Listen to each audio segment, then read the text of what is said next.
My family joined Trinity in 1976. We moved into the neighborhood at the end of '74.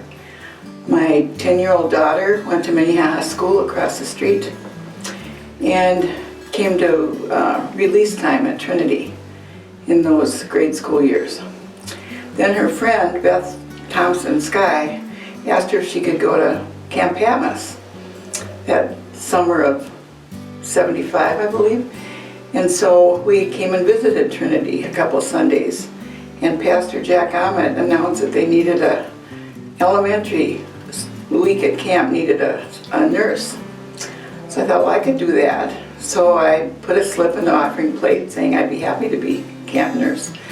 That next week I got a call from the pastor asking if I would come in. And I thought, why isn't being an RN good enough? But of course I went in for an interview.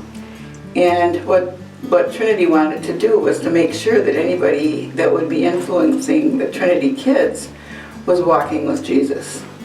So he asked me about my faith journey, and I told him and went up to camp that summer for a week. And after a week at camp and the friendliness of the people here at Trinity and the wonderful time I had at camp, I talked to my husband and we started visiting more often, and we transferred from our other church. In 1989, a tune that had been playing in my brain since I was a young nurse was, how can a Christian nurse reach out in her faith community? I read an article in the Standard called The Parish Nurse by Granger Westberg.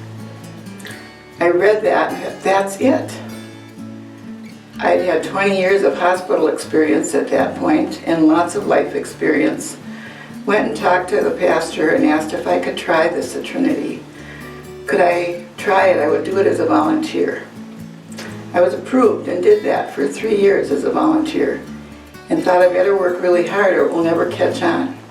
But it's been just a joy in my life to be able to serve Jesus in that way. One of the things that's impressed me is how the gospel has always been preached. Things go up and down in a church. Nothing is ever perfect, but it's the best place I've been, and the gospel has always been preached. My hope is that 100 years from now, Trinity will still be walking the straight and narrow road.